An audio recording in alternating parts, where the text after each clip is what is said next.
Na mtazamaji wa Tumaini TV, karibu kwa mara nyingine katika kipindi hiki cha Walei Tuzungumze siku ya leo. Kwa niaba ya mkurugenzi wa Utume wa Walei Jimbo Kuu la Dar es Salaam na paroko wa parokia ya Mtakatifu Teresia wa Mtoto Yesu pale Viwege, Padre Vitalis James Kasembo, mimi ni Bruno Bomola ninayekualika na kukukaribisha katika kipindi hiki cha Walei Tuzungumze siku ya leo. Basi kabla ya kuanza kipindi hiki, nitakutambulisha mgeni wangu hapa, Rose Gerard.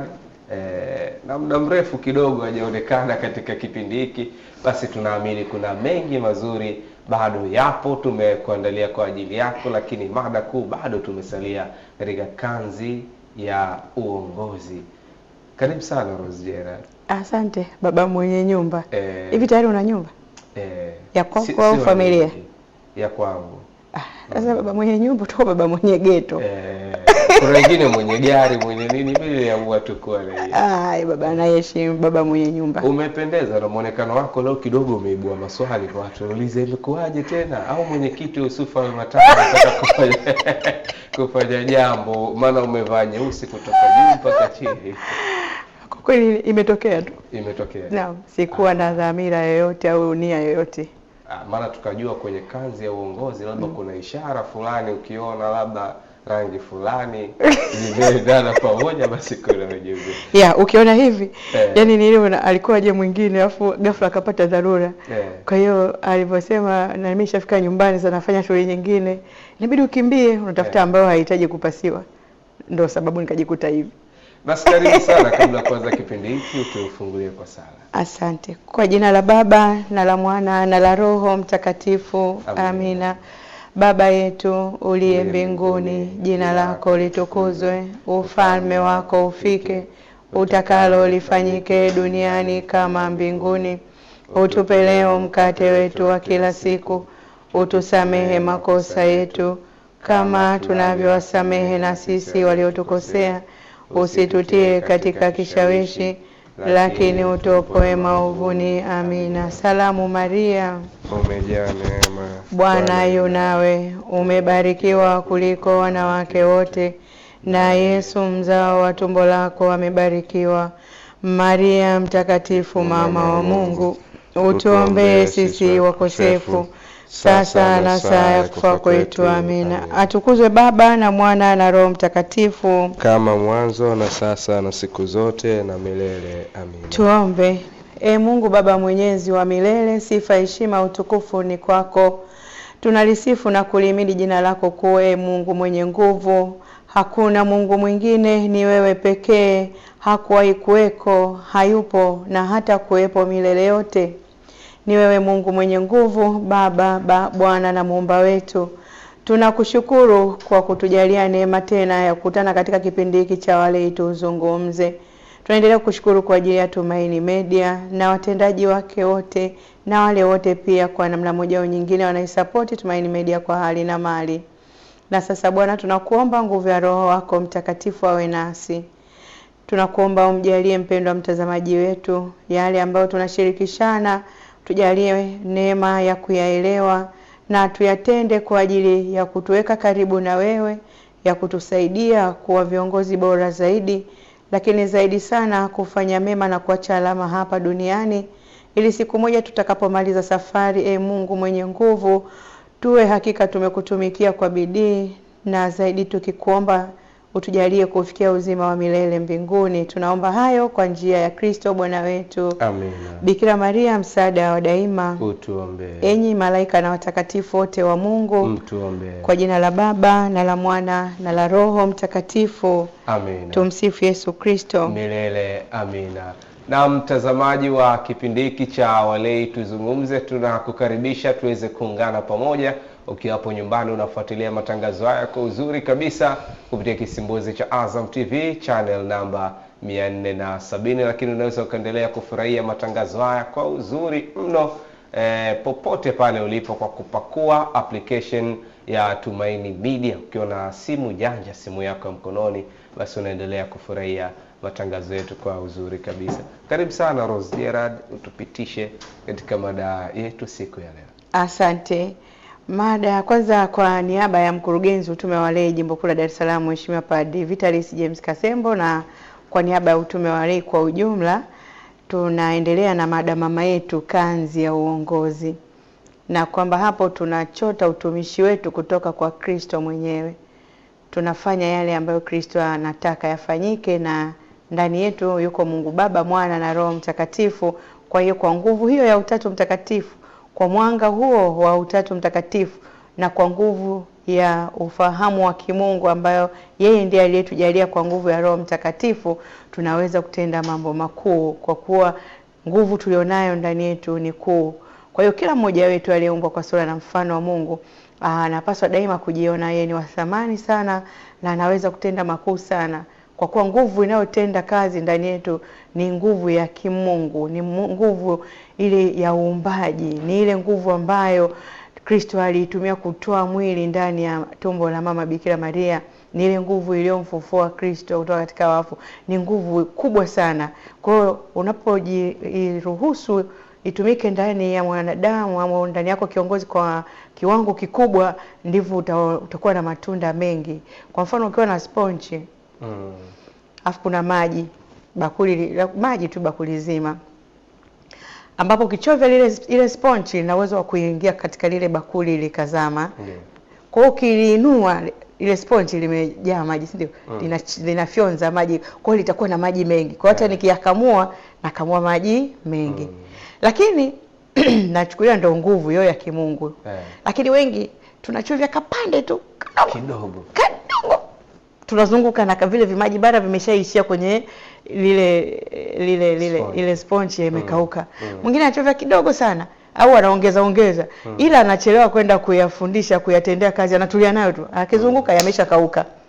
Kwa hiyo nini nachukulia mfano wako kwamba kwa jinsi utakavyoungana zaidi na Mungu, kwa jinsi utakavyomsikiliza sana Roho Mtakatifu, kwa jinsi utakavyokubali na kuruhusu maisha yako yaongozwe kwa sauti ya kimungu, maelekezo ya kimungu na yale ambayo Mungu amefunulia kanisa na yale mema katika jamii, utazaa matunda mengi mema.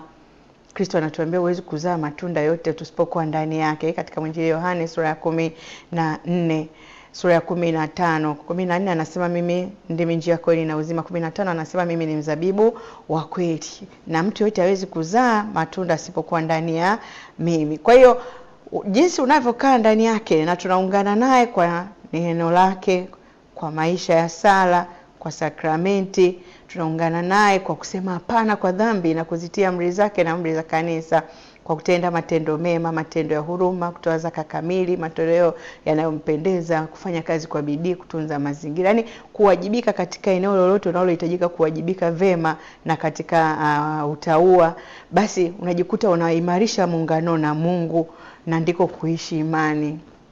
Kwa hiyo tunaposema kanzi ya uongozi, kwamba namna yetu ya uongozi, shughuli zetu tunazowajibika nazo, basi ziakisi kabisa ama zichote utumishi kutoka kwa Kristo mwenyewe. Na mada ya leo sasa, tukiendelea na mada mama ya kanzi ya uongozi, mada ndogo ya leo ni viongozi tuongoze kwa maarifa. Viongozi tuongoze kwa maarifa. Tunasema tuongoze kwa maarifa sababu bila maarifa ni vigumu kuwa kiongozi. Tunaambia kwamba maarifa ni uelewa, elimu, uzoefu na uwezo wa kutumia taarifa ili kuweza kufanya maamuzi sahihi na uweze kuwaongoza wengine kwa usahihi na kwa ufanisi. Niendelee tena. Maarifa katika uongozi ni msingi unaomwezesha kiongozi aongoze vizuri, afanye maamuzi sahihi na kwa ufanisi, na ajibidishe kuongoza watu kadiri inavyopaswa kuongoza, na waweze kufikia malengo aliyojiwekea. Na lengo kuu letu sisi hapa duniani ni kwamba wokovu wa wanadamu. Yaani jumla tunayofanya yalenge katika wokovu wa wanadamu. Sheria ya kanisa namba 1752 mwishoni pale anatoa maelezo mbalimbali, lakini anamalizia hizo sentensi za mwisho kwamba jumla ya mambo hayo yote yalenge katika wokovu wa wanadamu. Kwa hiyo hata utumishi wetu tunaposema tufikie malengo sahihi, mbali na malengo sio kukusanya fedha za michango ya kanisa, kukusanya michango labda kwa ajili ya ujenzi wa nyumba ya mapadri, kukusanya tegemeza jimbo, yalenge kwanza kwa wokovu wa huyu mwanadamu. Ajue ninapochanga hii michango nilitegemeza kanisa, kwamba kanisa litapata fedha za kusomesha mafrateri, kanisa litapata fedha za kulipia mapadri pale watakapoumwa, kuwasomesha nchi za nje, pia kuwajengea makanisa haswa parokia za pembezoni, lakini kusimamia na kuratibu shughuli za kiliturujia na shughuli nyingine. Kwa kuna kazi nyingi, kazi za kichungaji, za maaskofu, miradi ya kanisa na katika majimbo yetu. Kwa hiyo ninapochanga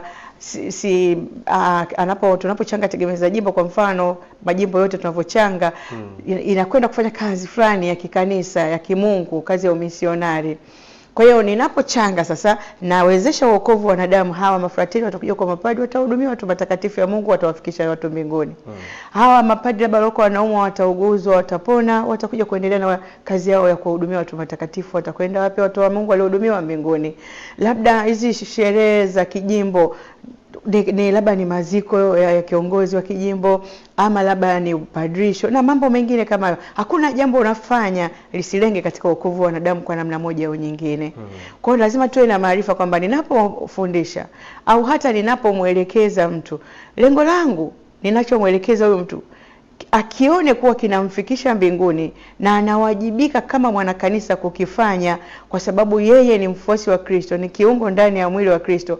Yaani wajibu wake unahitajika, kwa sababu viungo ndani ya mwili wa Kristo ni vingi. Lakini kila kiungo kina wajibu wake.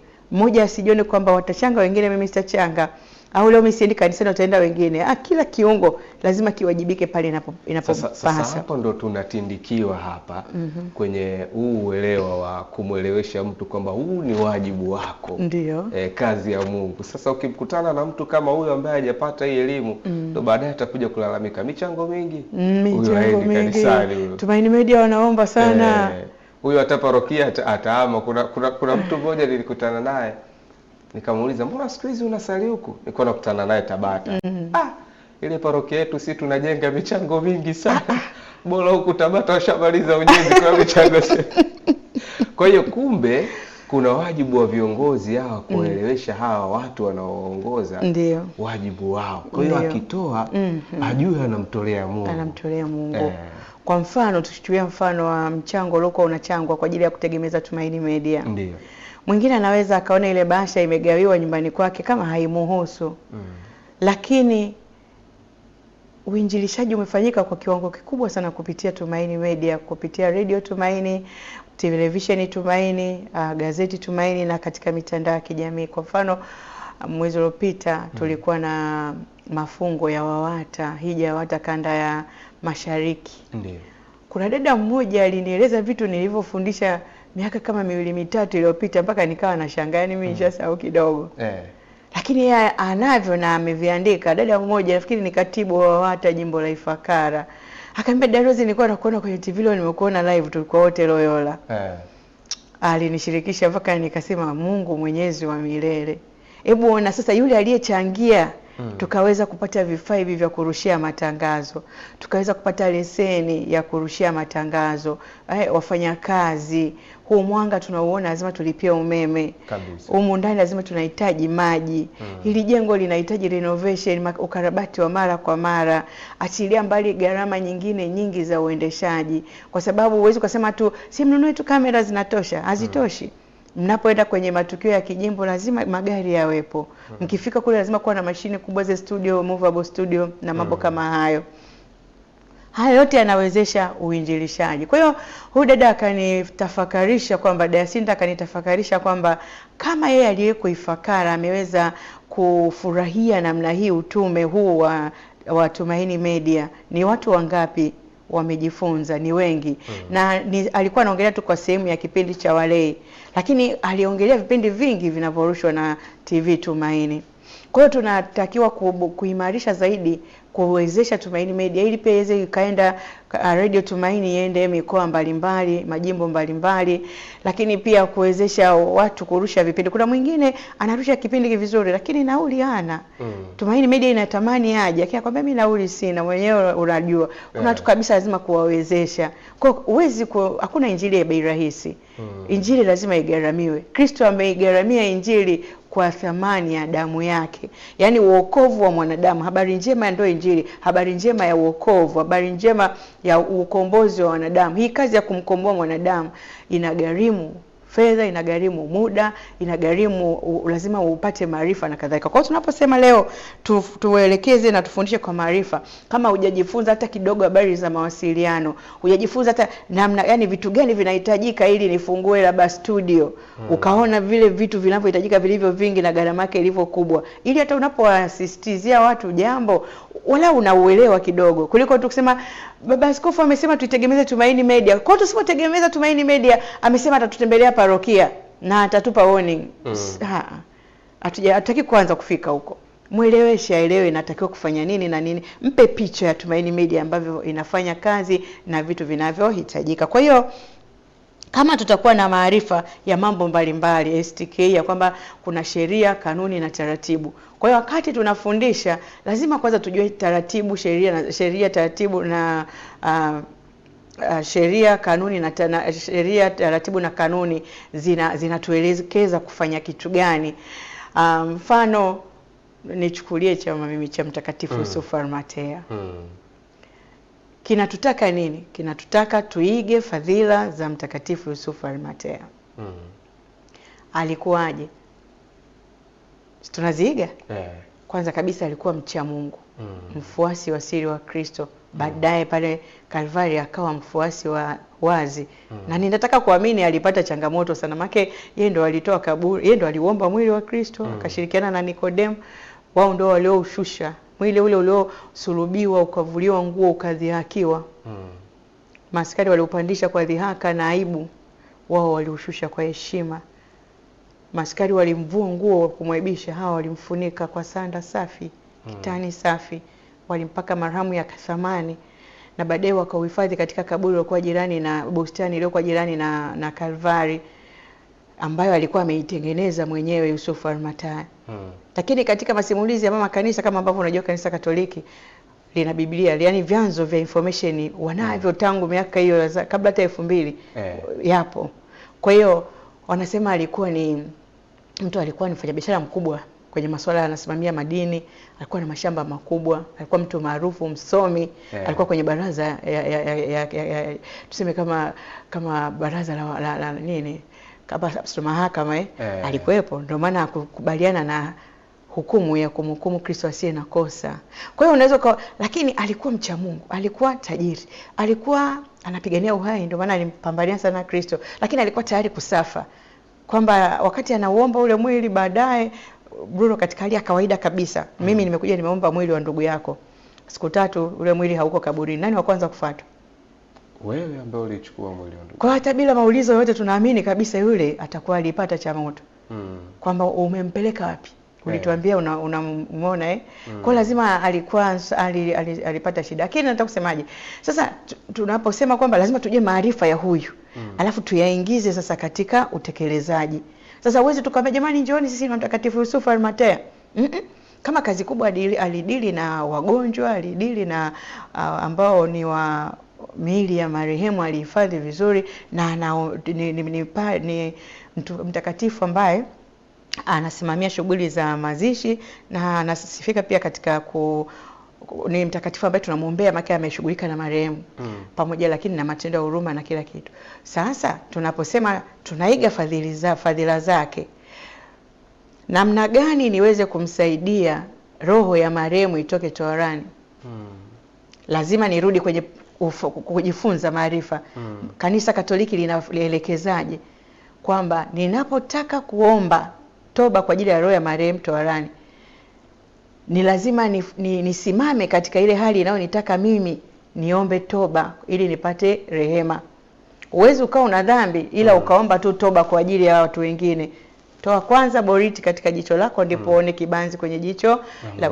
Haiwezekani mimi niko kwenye njia ya upotevu, njia pana iendayo motoni. Alafu niko kule napambana kuwatoa watu tayari wako wenyewe kwenye njia ya utakatifu, wabakiza tu madoa kidogo na hawawezi kujiombea wenyewe. Lazima uombewe na kanisa la watakatifu walioko mbinguni na sisi kanisa la wasafiri hapa duniani.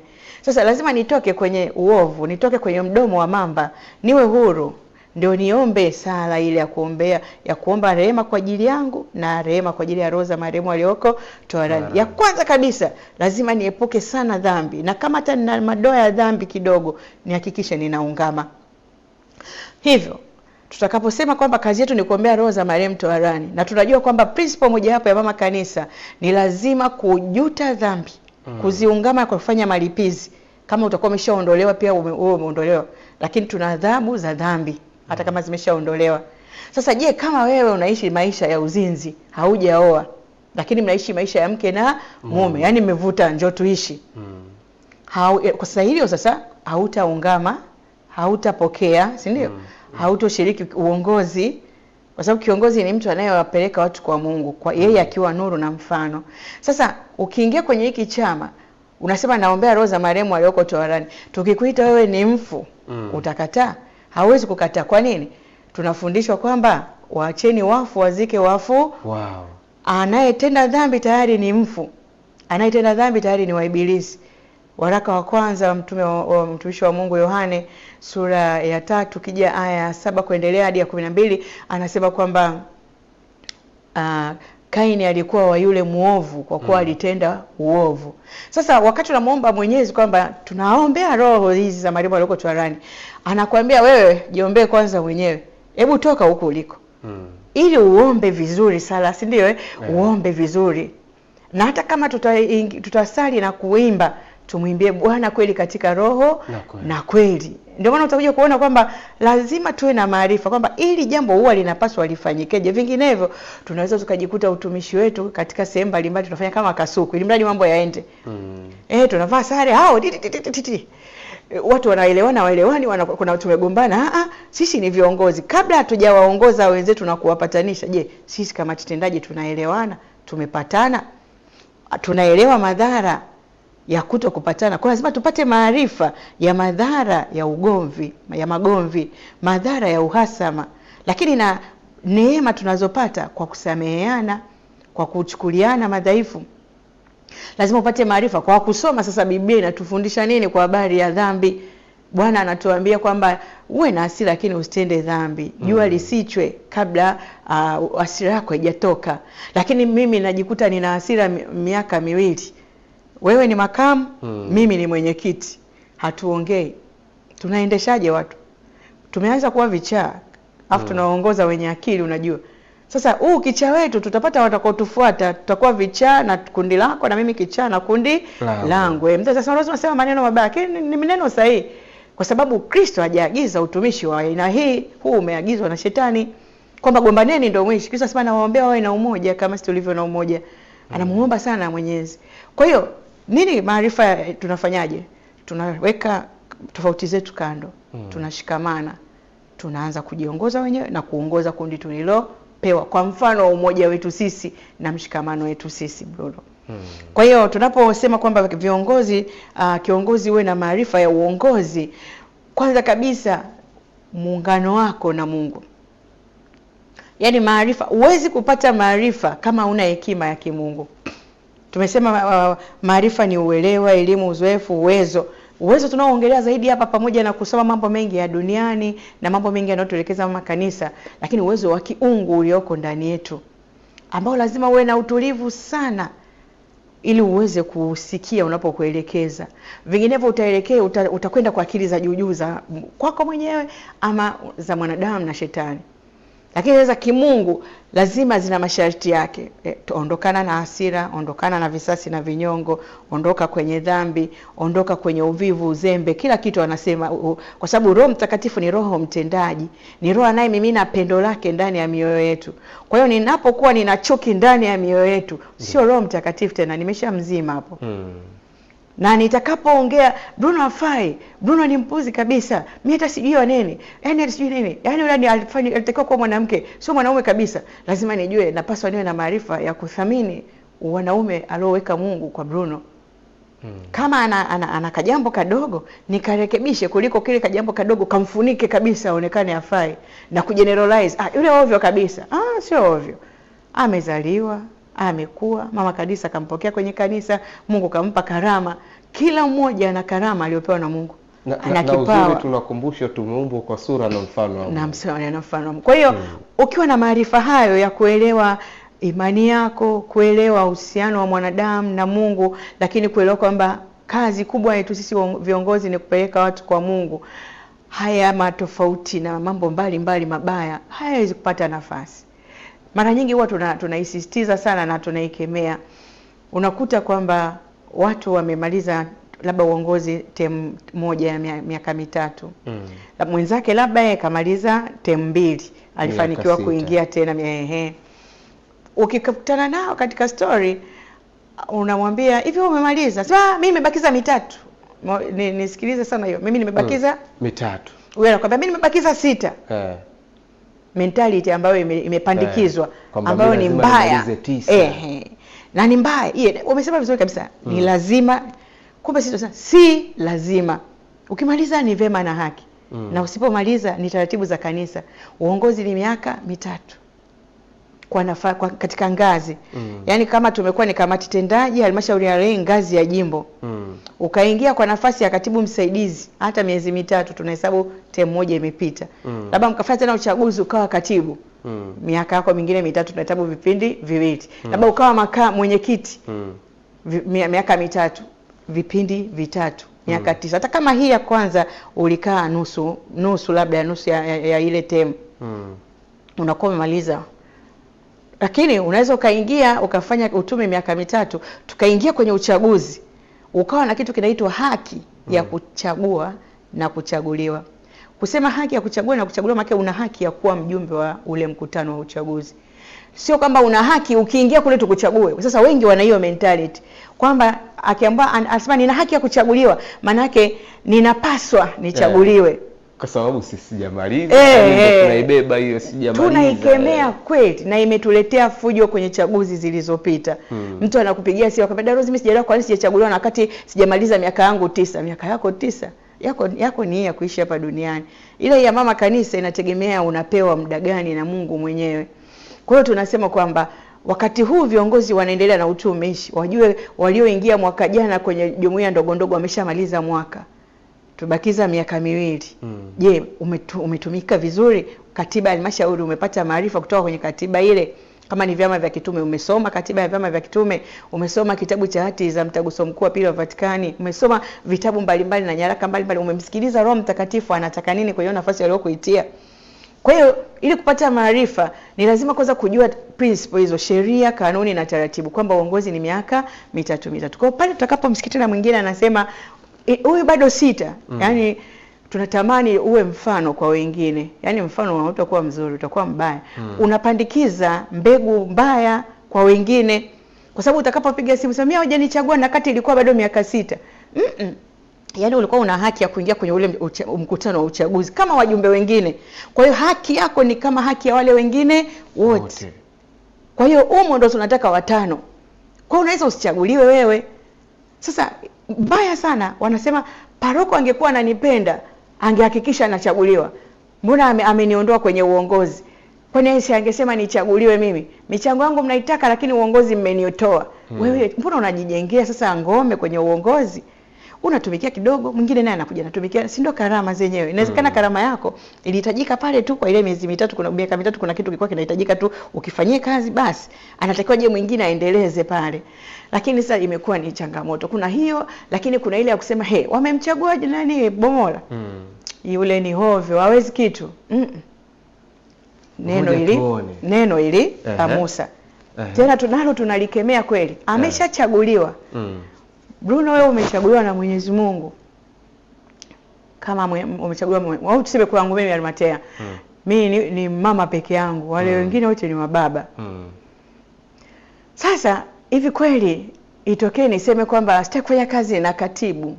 Kwa nini? Naanza kumuelezea labda vyovyote vile. Kwa mfano angekuwa labda ni mtoto wangu mimi, kwa sasa hivi si bado hajaanza kushika simu sana na nini. Nisema hana simu za kisasa. Hajui vitu vingi. Kwanza havai vizuri. Unaanza kutafuta sababu. Lakini pia hajasoma. Lakini tuliomba Mungu tupate viongozi na Mungu akatupa huyo. Sisi kazi yetu, unaona hafai? Msaidie ili awe imara. Afae sana. Na si kusema hafai uweke kando, sio kiongozi. Yaani kiongozi mzuri hamtoi kwanza kiongozi kabla hajamfundisha. Mfundishe, muimpawe, muelekeze. Hana mashati mazuri, mnunulie. Yaani mtu anatengenezwa anakuwa vile inavyotakiwa. Labda huyo mtu awe jeuri.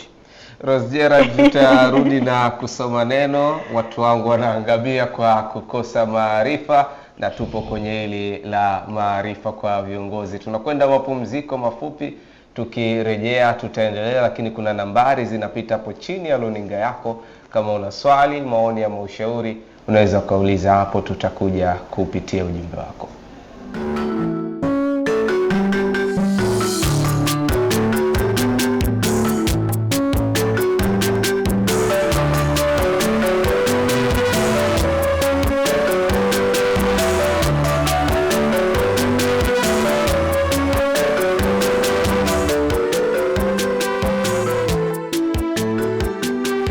Naam, tumerejea mtazamaji wa Tumaini TV katika kipindi hiki cha Walei Tuzungumze, nikiwa na Rose Gerald. Wakati tunaondoka hapa nilikumbusha neno lile, watu wangu wanaangamia kwa kukosa maarifa, lakini ulitaka kutupitisha kwenye neno hapo kwamba juu ya wale ambao tunatamkiana mabaya. Na hata wale ambao wanajitamkia pia wenyewe mabaya kwamba siwezi mimi, wameniona mimi nafaa, mimi nitaweza kweli. Nasoma neno katika kitabu cha Kutoka sura ya 4 aya 10 hadi ya 17. Musa akamwambia Bwana, Bwana, mimi si msemaji tokea zamani, wala tokea hapo uliposema na mtumishi wako, maana mimi si mwepesi wa kusema na ulimi wangu ni mzito. Bwana akamwambia, ni nani aliyekifanya kinywa cha mwanadamu? Au ni nani afanyaye mtu kuwa bubu au kiziwi au mwenye kuona au kuwa kipofu? Si mimi Bwana? Basi sasa enenda, nami nitakuwa pamoja na kinywa chako na kukufundisha utakalo linena. Akasema, Bwana, na kuomba tuma kwa mkono wake huyo utakayemtuma. Hasira ya Bwana ikawaka juu ya Musa, akasema, je, hayuko Haruni ndugu yako Mlawi? Najua ya kuwa yeye aweza kusema vizuri. Pamoja na hayo, tazama, anakuja kukulaki, naye atakapokuona atafurahi moyoni mwake, nawe utasema naye na kuyatia maneno kinywani mwake. Nami nitakuwa pamoja na kinywa chako na pamoja na kinywa chake, na kuwafundisheni mtakayofanya. Nawe utakuwa msemaji, naye atakuwa msemaji wako kwa watu, hata yeye atakuwa mfano wa kinywa kwako, nawe utakuwa mfano wa Mungu kwake. Nawe utatwaa fimbo hii mkononi mwako, na kwa hiyo utazifanya zile ishara. Musa alikuwa na wasiwasi, ana mashaka, alikuwa ana kigugumizi. Afu anatumwa kwa Farao. Bonge la mtu unatumwa kwa yani kwa nawezaje kwa mimi, yani mimi kimtu hiki mimi naenda kwa Farao kweli kuwatoa wana wa Israeli? Mbona hii haiwezekaniki? Lakini Bwana anamsisitiza. Ukiendelea kusoma mpaka anakuja kumwambia Bwana sitoki hapa usipoenda nasi hatutaki kutoka hapa. Na Bwana akawa nao. Kwa hiyo katika uongozi unapochaguliwa umeambatana na nani kwenye uongozi? Ndio ile niliyosema tangu mwanzo. Anayetupa maarifa, elimu ni Roho Mtakatifu. Atakupa mawazo, atakupa hekima. Utashangaa unapata tu mawazo kufanya jambo fulani na linafanikiwa kwa sababu lilipokuja ulilikabidhi kwake na ukamwomba akuwezeshe. Linakuja unawaelezea wenzako, mnalifanya. Lakini pia kuwa naye, anasema nitakuwa pamoja nawe. Sasa tunamfukuza Mungu kwa sababu ya haya magomvi. haya kudharauliana, huyu hafai, huyu hafai, yule naye anajisikia vibaya, akiambiwa hafai mwisho anajiona huyu amenionaje. Mtie moyo, mwambie utaweza. Hata kina Nabii Yeremia wanasema ni watoto, lakini wakaambiwa usiogope, usiseme mimi ni mtoto, mimi niko pamoja na wewe. Wote yani hakuna ambaye amechaguliwa akaenda straight. Musa, Mtume Petro anasema ondoka kwangu Bwana, mimi ni mwenye dhambi. Lakini Mungu anamuita mtu kwa namna za ajabu sana. Wewe mwanadamu utaona hafai. Daudi aliitwa akiwa hata hayuko kwenye ile kundi la ayumkine. Wana wa Yese waliandaliwa vizuri, wanapita mbele ya mtumishi wa Mungu Samuel. Yule mdogo akaambiwa nenda kalishe ng'ombe, mifugo. Kwa sababu alionekana bado ni mdogo, wasema ni mdogo bado, yani ana wekundu. Lakini ndiye Bwana aliyemuita, na udogo wake na wekundu wao na katoto kamwisho sijui kalikuwa kasiboni hata sijui. Lakini kalikuwa kadogo kuliko wote. Lakini Mungu alimuita akampaka mafuta. Na baadaye alipoanza kutenda kazi kwa bidii, watu wanashangaa, wanasema Sauli kaua maelfu, Daudi kaua 10,000. Sauli akakasirika. Kwa nini waseme huyu kaua? Ndo kaua 10,000 utaki? Sasa ndo uongozi huo mbaya. Uongozi mbaya ni kwamba kwa nini mnamsifia huyu, msinisifie mimi? Ndo sasa tukusifie, tunamsifia huyu. Na huyu kanikuta. Na tunaona mimi ndo mkubwa, mimi ni senior. Kwa nini mnamnisifia mimi? Kwa nini amnitaki mimi, mnamtaka huyu? Ndo unaanza kukataliwa kidogo kidogo. Maana yake hiyo nafasi yako anapaswa achukue mtu mwingine. Ishara za kukataliwa ni ishara zinazoelezea kabisa kwamba kwa sasa uongozi wako inabidi ukae kando. Sauli angegundua mapema, angekaa tu kando mapema. Lakini aling'ang'ana mpaka mwisho, anakuja kuteseka, na baadaye Daudi kweli akaja akachukua uongozi. Lakini pia Mungu anaita watu kwa namna ya ajabu. Kwa hiyo huyo mtu ajazwe maarifa, afundishe maarifa na aongoze vizuri. Kwa mfano nani mwingine ameitwa Paulo. Paulo alikuwa na bidii, lakini sio katika Ukristo. Katika dini ya Kiyahudi alikuwa ameishikilia kweli kweli, na alikuwa anapambana. Ndio maana alipinga dini ya Ukristo kwa sababu anaitetea hii ya Kiyahudi. Asema nilikuwa Myahudi kweli kweli. Lakini sasa alikuwa anawaua watu ili kuitetea imani, akimtetea Mungu kupitia dini hii. Sasa alipofanya mabaya yale na mauaji na nini, akidhani yuko sahihi kuitetea imani yake, Kristo anakutana naye. Huyu aliyewaua wa Kristo, Kristo anamwambia utakuwa mtume wa mataifa. Na ndiye aliandika nyaraka nyingi, nyaraka 13 katika Agano Jipya. Na ndiye alienda mataifa mengi kuhubiri Injili. Kwa hiyo Mungu anaita aliyemkusudia, regardless alikuwa mwizi, jambazi, hafai, wewe unamuona ni wahovyo, lakini hakuna anayefaa hapa. Lazima pia ajifunze, apate uzoefu. Ndio maana tunakuwa na empowerment course, tunakuwa na training. Ndio kipindi fulani nilienda kusoma Esami. Nilifika pale nikakutana na watu wametoka nchi mbalimbali, yani wanaongea uongozi mpaka wanasema lakini nikajifunza, nikatengeneza pia networking ya wale baadhi ya watu waliotoka pale chuo cha uongozi Arusha kule. Lakini nilijifunza kitu gani? Nilijifunza kwamba lazima uwe na maarifa kweli kwenye uongozi. Si tu haya ya kanisa, lakini tunaishi kwenye jamii ambayo tunapaswa tuwe nuru. Kwa hiyo hata unapoelezwa jambo itifaki iwe hivi, ukiona itifaki hapana inamuondoa Mungu, lazima pia uone unafanyaje ili umuingize Mungu katika hali mbalimbali za uongozi. Kwa hiyo tunahitaji maarifa, Bruno. Na kabla tujaangalia nilikuwa nataka nisisitize jambo moja kabla tujaangalia mtangazaji msikilizaji ametufanyaje, ametutumia nini. Kwamba kabla sijaangalia swala la kutamka viongozi, tunahimizwa kwamba tujibidishe kuongoza inavyopasa. Tusiongoze kwa akili zetu tunavyotaka. Tuongoze kanisa linavyotaka tuongoze. Kama kuongoza tunatakiwa tuwe wamoja. Yale mengine yote yanatoka kwa Ibilisi. Magomvi, mafarakano, uvivu, uzembe. Katika uongozi tunatafuta umaarufu, tunatafuta sijui maslahi binafsi na nini. Hapana. Tufuate sheria, kanuni, taratibu, miongozo, na tuna miiko ya uongozi. Kwamba kiongozi wakati wa uchaguzi marufuku kampeni. Usifanye kampeni. Hata kama utafanya kampeni na utafanikiwa kuwa kiongozi kwa njia hiyo kampeni, ujue kabisa hujachaguliwa na Mungu. Sababu Mungu hataki kampeni. Umejilazimisha kujipeleka kwenye hiyo nafasi. Wewe subiri watu waone karama ya mtu, waseme huyu hakika anaweza. Lakini pia tunahimizwa umoja, mshikamano, na tuwahimize watu wawe na muungano na Mungu. Lakini nilikuwa nataka kusema hili jambo lingine kwa viongozi. kuyajua vema majina ya maaskofu wao na viongozi wao wengine, viongozi rakia na wageni wanaokuwepo, labda kama kuna sherehe rasmi na nini ya itifaki. Yaani namna nzuri ya kuratibu mambo, kuratibu tukio, kuratibu pia mikutano yetu kwa heshima. Kama ni mikutano, kutukianza mikutano midogo midogo, kuna mwenyekiti anasimamia hicho kikao chote. Unapoongea na mwenyekiti, ongea naye kwa heshima. Na mwenyekiti ajitahidi kujua yeye ni mwenyekiti, akisimama vizuri kusimamia mambo yatendeke inavyotakiwa yatendeke. Unaweza kukuta kuna mmoja ni mtata tu. Asikutishe ukaruhusu jambo baya lifanyike.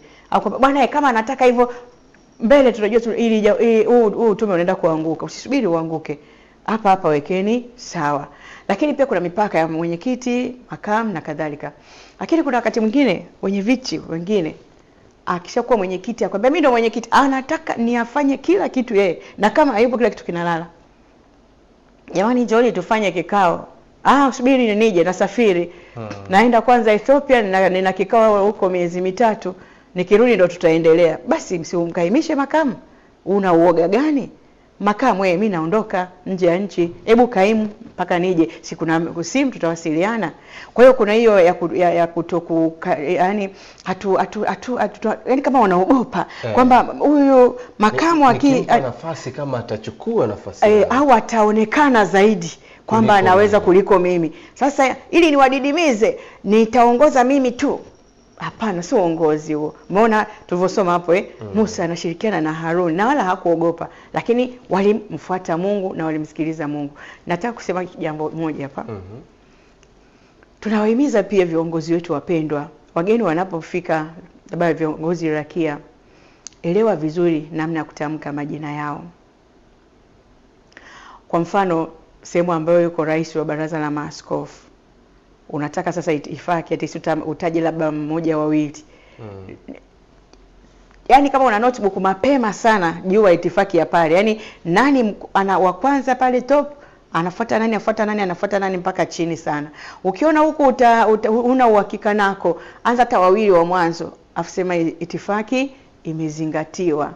Endelea pale. Na kama labda ndio hivi vyama vyetu, kila chama kikienda mwasham sijui fulani anataja kama 9 hivi. Na mwingine tena 9 zinachukua muda. Kwa hiyo lazima tu wajanja. Ukishaanza kusikia tumia sekunde aswa misibani. Yaani ufika pale itifaki imezingatiwa, taja mimi ni chama fulani hivi na hivi nimefanya. Sasa majina, mtu anasema labda mheshimiwa sana Askofu Pisa, afikaja kwenye occasion kubwa unamtamka labda kama mgeni rasmi. Kwa hiyo tunapoanza kumtamka, atamkwe sahihi katika jina lake na atamkwe sahihi katika nafasi yake. Mhasham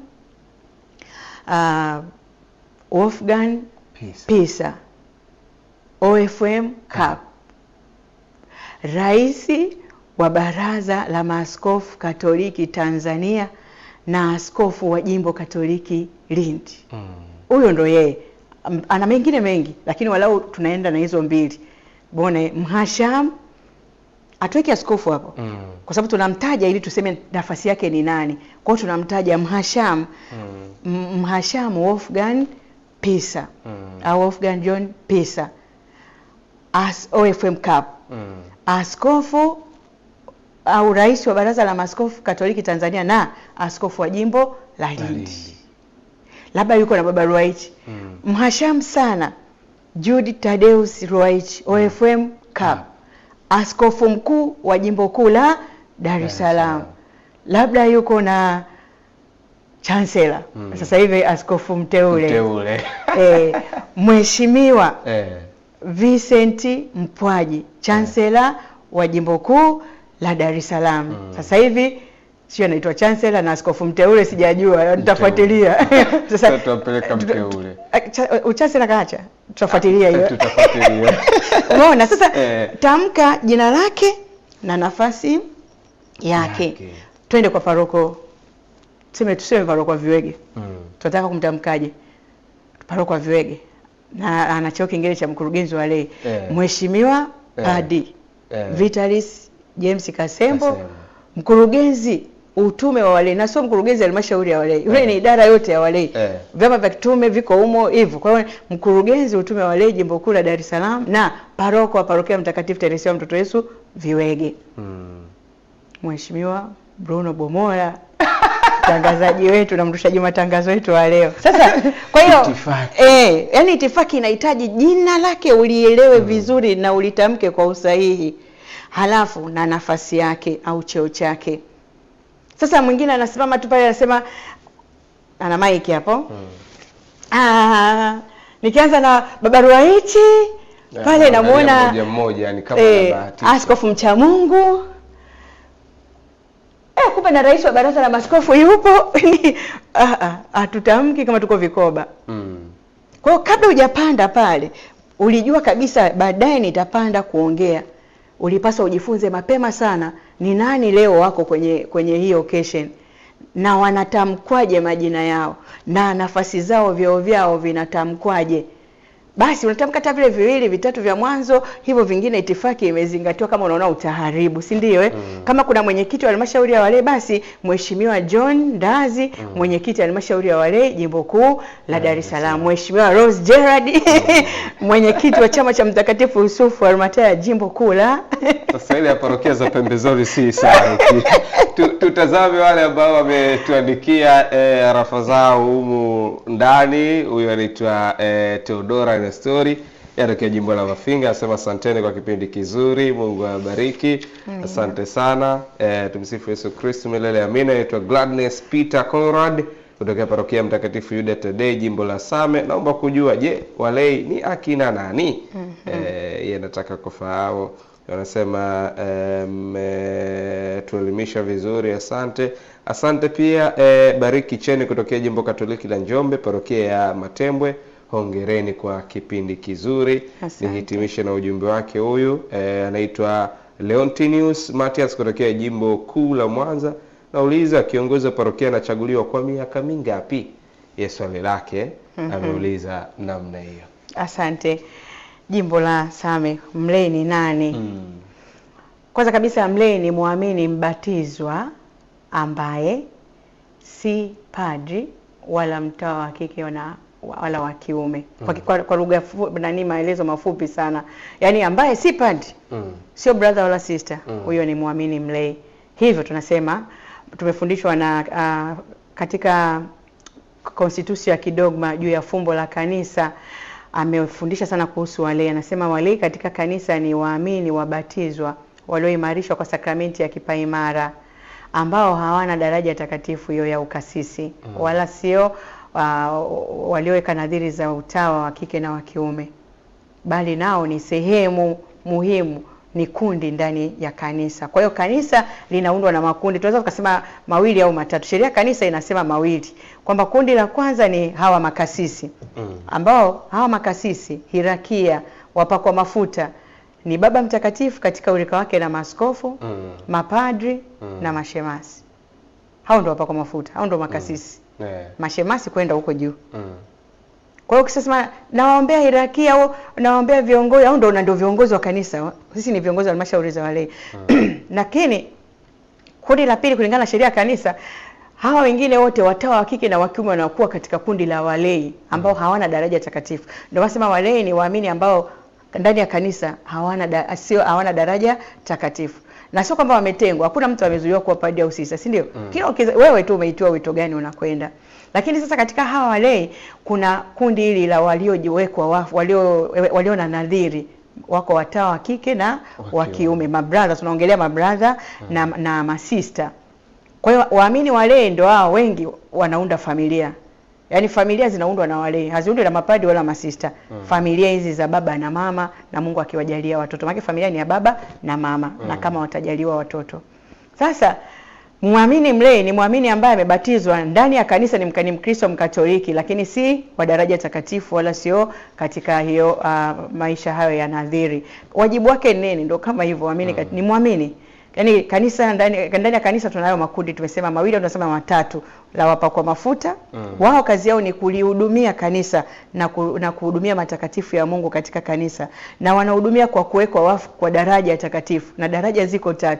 Daraja ya kwanza ni ya uaskofu, juu kabisa kwa Baba Mtakatifu. Daraja ya pili ni ya upadre, na daraja ya 3 ni ya ushemasi. Ila wanaanza na daraja ya ushemasi, alafu baadaye upadre, na wakibahatika kama Baba Chancellor anakuwa askofu. So muombea. Lakini muamini mlei yani tunashiriki hadhi ile ile moja ya kuwa watoto wa Mungu, wa kuwa wana kanisa, kwa sababu ubatizo wetu ni mmoja, imani yetu ni moja, Bwana wetu ni mmoja, Yesu Kristo. Mungu wetu ni mmoja, safari yetu ni moja kwenda mbinguni, na sisi sote ni viungo ndani ya mwili wa Kristo.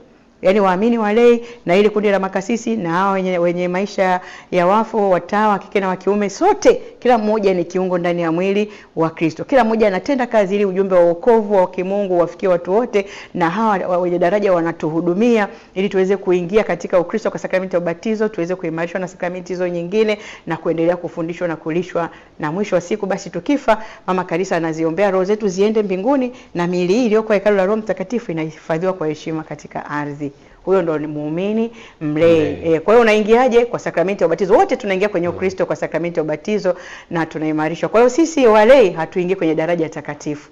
Na si kwamba unaambiwa ninyi kundi hili tu hamtaingia kwenye daraja. Unavozaliwa tu wewe tu unategemea utaona unaenda wapi. Kanisa halina kusema kwamba Wachaga tu waje wawe mapadi, Wahaya wasiwe mapadi. Yaani unaitwa yeyote, ndio maana tuna mapadi kutoka makabila takribani yote.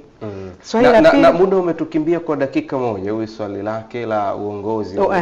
Tumesema muda wa uongozi katika kanisa, katika ngazi zinamaanisha ngazi ya jumuiya ndogo ndogo, ngazi ya kanda, ngazi ya kigango, parokia, jimbo. Hizo ndo ngazi. Ni miaka 3. Kama ikatokea atachaguliwa tena, mingine 3. Kama atachaguliwa tena mingine 3, 9 anapaswa apumzike. Na anaingiaje? Kwa nini tunasema anakuwa na haki? Kuna ngazi zinakuwa una hiyo haki. Ni kwa jimbo la Dar es Salaam, sijui kwa majimbo mengine, lakini jimbo la Dar es Salaam ni kiongozi wa parokia na kiongozi wa jimbo. Yaani zile ngazi za kijimbo na ngazi za kiparokia tu ndio unakuwa na haki ya kuchagua na kuchaguliwa. Yaani maana yake hata kama hujachaguliwa kwenye hizi ngazi za chini, lakini pale kwenye nafasi ya parokiani, kwenye kamati tendaji labda ya chama cha kitume au halmashauri ya walei hujamaliza, labda umemaliza term moja ya miaka 3, maana yake hata kama huku chini ukuchaguliwa, unakuwa na haki ya kuingia kwenye ule mkutano. Ndio wanasema na haki ya kuchaguliwa. Akienda kwa na mategemeo makubwa ya kuchaguliwa, asipochaguliwa anasusa. Yaani maana una haki ya kuingia kwenye ule mkutano. Mimi natamani hata tungepaboresha zaidi pale, maana watu imewauza. Then unakuwa tena, hata kama utachaguliwa tena mara nyingine, unakuwa tena bado una haki. Ukimaliza vipindi vyako 3 basi unasema mimi nimemaliza vipindi 3 miaka 9, basi ninaomba hata kama utakuwa tena umeanza kuchaguliwa rasmi huku, hapa umemaliza, kwa hiyo unatakiwa upumzike. Lao 3 tena unapumzika, wakikuchagua tena unaendelea, ili kupisha akili mpya pia ziingie. Asante kwa ufafanuzi mzuri Rose Gerard, na muda umetukimbia kwa dakika moja. Warsha waamini walei na utufungie kwa sana. Asante. Warsha waamini walei kwa msaada wa Mungu tunategemea ifanyike tarehe 26 mwezi wa 9. Ada ya ushiriki shilingi 5,000 tu. Mada mbalimbali, michezo nimeanza kucheza. Umeanza?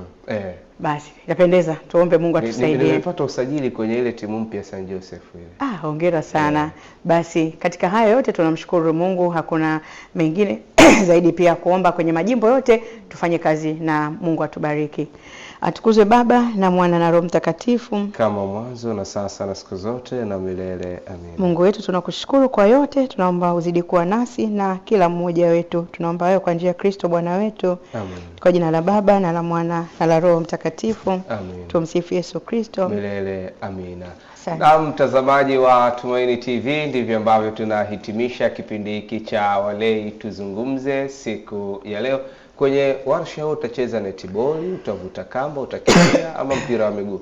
Maana kuna watawa na walei watacheza pia. Nacheza ngoma. Wewe utacheza ngoma. Bwana usiseme nao. Watu utaona siku hiyo unacheza na mdondoko. Basi wakati Rose Gerard yeye amejiandikisha kwenda kucheza ngoma, basi wewe tunakualika pia uanze sasa kujiandikisha kwenye jumuiya yako. Michezo iko mingi, lakini pia kutakuwa na mada mbalimbali, ujasiriamali na mada za kiimani. Yote ni kwa ajili ya kutuimarisha siku hiyo tarehe 26 mwezi wa 9 mwaka 2026 pale shamba la bibi, uwanja wa Uhuru. Mimi ni Bruno Bomola kwa niaba ya timu nzima ambayo imefanikisha kuruka kwa kipindi hiki cha Walei Tuzungumze. Tunakutakia utazamaji mzuri wa vipindi mbalimbali kutoka hapa Tumaini TV.